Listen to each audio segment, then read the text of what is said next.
Good day, everyone. It's me again, Jonna from Online English TV.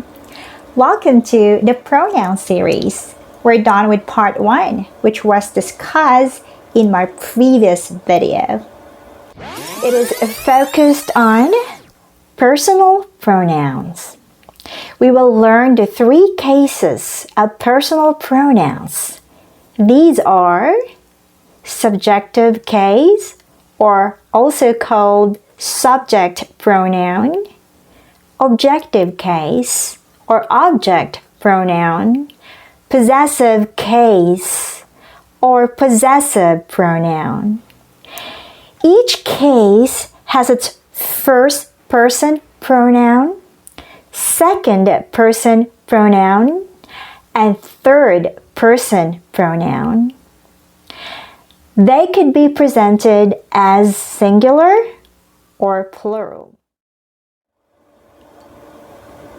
If you missed that video, click the link here. It appears something like this, or you can also click the link in the description box. We are now on part 2 of the series. It is about relative pronouns.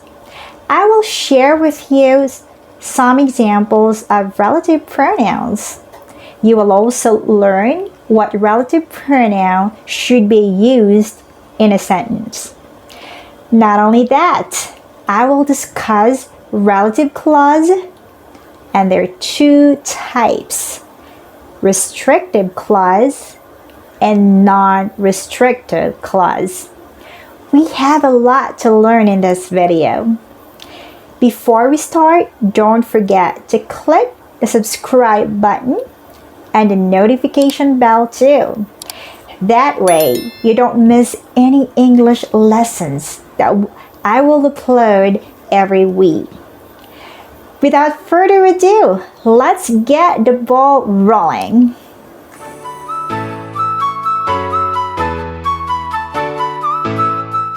Let me share with you the 7 relative pronouns and their usages. Let's start with who, and then whom, whose, which, that, when, and where. You must be wondering when to use these relative pronouns. Let's talk about the functions of each one after the other. Let's start with who. We use who when the noun of the sentence is a person and it's a subject. It means to say the doer of the action, the person that does the action in the sentence. Next one is whom. We use it when the noun is a person, but it's the object. It means the receiver of the action. And whose is the possessive form of who. You are already familiar with this word because I use it a lot in my previous videos. But once again, possessive shows possession or ownership. We use which for animals or things. We can also use which to indicate options. And that is for people or things. Which and that are interchangeable in most cases, but there is a little difference between the 2. Please take note that in some grammar rules, that is not allowed in non-restrictive clause. Alright, I'm going to talk about this topic more later on in this video. So if you want to learn more, keep on watching. And when is the time relative pronoun. We use it. This pronoun introduces clauses that describe a noun that refers to a time. And where is a location relative pronoun. We use it when the noun in the sentence is a place. Where do we place the relative pronoun in a sentence? The relative pronouns are placed directly after a noun or pronoun they modify. Let's say, for example, the boy who sits next to me is my son. The boy is the noun. Who is the relative pronoun, which is placed directly after the noun. Okay, since you know where to place the relative pronoun, you might ask, why do we need to use relative pronouns? What is the function of a relative pronoun in a sentence? Relative pronouns are used to connect a clause or phrase to a noun or pronoun. The clause or phrase connected to a noun is called relative clause or adjective clause. Now, how do you identify the relative clause in a sentence? Relative clause should meet these requirements. One is, it contains a subject and a verb. Second, it begins with relative pronouns, who, whom, that, which, etc. Now, what is the function of this relative clause or adjective clause in a sentence? Right, they introduce additional information about nouns mentioned previously in the sentence, whether they are people, places, things, animals, or ideas. It is called an adjective clause because it functions as an adjective. So you have already learned about relative pronouns, the functions of relative or adjective clause, and also on how to identify them in a sentence. And now let's consider the following examples. The woman who called earlier didn't leave a message. Let's identify the components of the sentence. The woman is a noun. It's a person. That's why we have to use who as a relative pronoun. And we learned earlier that relative clause starts or begins with relative pronoun. In this sentence, who called earlier is the relative clause, and it gives additional information about the noun, about the woman. Once again, we use who because the noun is a person. Let's have another one here. The car which I bought last year is broken. Can you identify the noun in this sentence? Yes, it is. It's the car, and it's a thing. So that's why we use which as the relative pronoun. And can you give me the relative clause here? Okay. Right. The relative clause is which I bought last year. This clause gives an additional information about the car. Now imagine the sentence without the relative clause. Now let's remove it and let's find out. The car which I bought last year is broken. Now let's remove this part. It gives you this. The car is broken. Is the message clear? Which car is broken? Can you give me more information about it? You might ask. Now, let's put it back. The car which I bought last year is broken. Does it make sense? I think so. I think you can now answer the question which car is broken, can't you? The car I bought last year is broken. Now we know the significance of relative clause in the sentence. One more thing. Again, as I've told you earlier, we could use which to indicate options. Here you go. Which car is yours? So there are two options here, the blue one or the black one. You might answer the black one or the blue one. Let's have another example. My friend whom I borrowed the money from is here. Right, which is the noun here? My friend. And it's the receiver of the action. It's the object. Therefore, we have to use whom. Alright, that's the relative pronoun. And whom I borrowed the money from is the relative clause, which gives additional information about my friend. It gives additional information whose friend I'm talking about. So you can also answer the question, to whom I borrowed my money from? Or to whom I borrowed money from? My friend. Okay, another example. The man whose child fell asleep stopped by at the park. Which is the noun of the sentence? The man, which is a person and a possessive form. That's why we use whose. It means that is his child, the man's child. And the relative pronoun is whose child fell asleep. And again, it gives additional information about the man. Here is another example. The year when the pandemic started was 2020. The year is a noun and it's about time.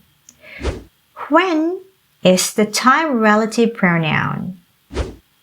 And a clause is when a pandemic started. It gives you additional information about the specific year, which is 2020. The park where I run every day is near here. Can you tell me what is the noun of this sentence? Yes, it is. It's the park and it's a place.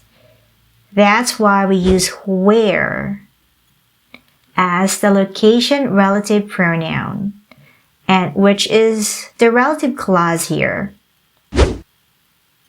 Where I run every day. Yes, it gives information about the park.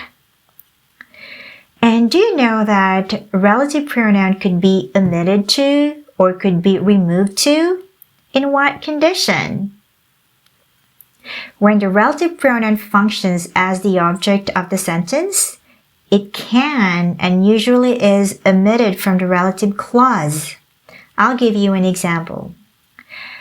The book which I bought yesterday is interesting. Now, which here is functions as the object. Now, the book I bought yesterday is interesting. Yes, we could remove which and it doesn't change the structure or the meaning of the sentence. Here's another example. The article that I read yesterday will be published today. Again, the relative pronoun plays an object here, so we could remove it. The article I read yesterday will be published today. And so much for that. It's time to talk about the two types of relative clause.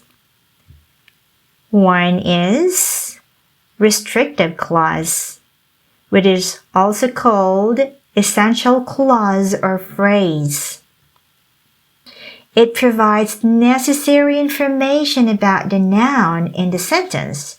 That is why it can't be omitted or it can't be removed because it makes a sentence incomplete. Here is an example. The student who sits at the rightmost of the first row asks a lot of questions. Now, where is the relative clause here? Who sits at the rightmost of the first row? And it's restrictive. It can't be removed. Why? Because it gives an essential information about the noun, and without this, the sentence is incomplete. Alright, can you believe that? Let's remove it, and let's see. It gives you this. The student asked a lot of questions. There are a lot of students in the classroom, and do you know which one asked a lot of questions? I don't think so. That's why restrictive clause can't be omitted. Let's consider the other one. The journalist whose article I read yesterday is on TV now.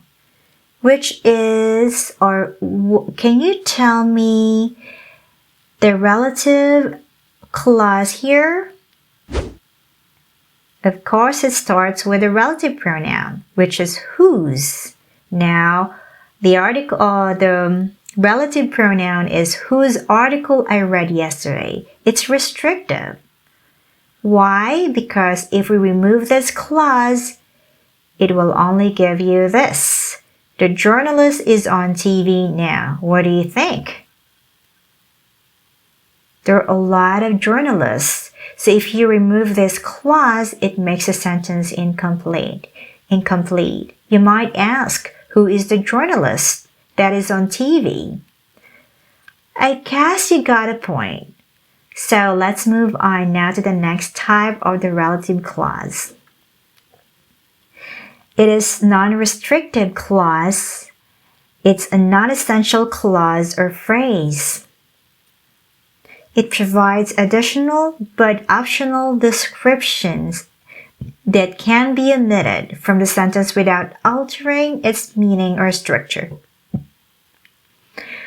It uses commas to show that the information is additional. Normally use a switch instead of that. Remember? In some grammar rules, that is not allowed in non-restrictive clause. Here are some examples.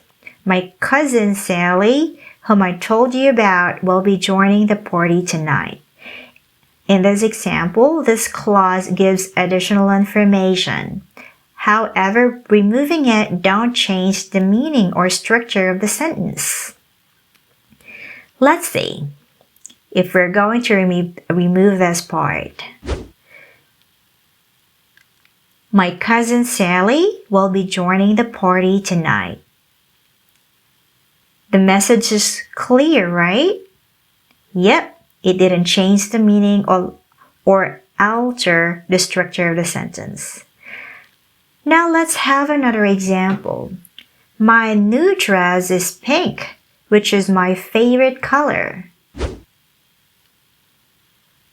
Now look at this, there's a comma over there, and this one is the non-restrictive relative clause. Why non-restrictive? Let's see. If we are going to remove this part, it gives you this. My new dress is pink, which is very complete. Removing it don't change the meaning of the sentence. Alright, that will be all for this topic. Alright, that is all about relative pronouns. It's time to test your understanding. So, let's have a quiz.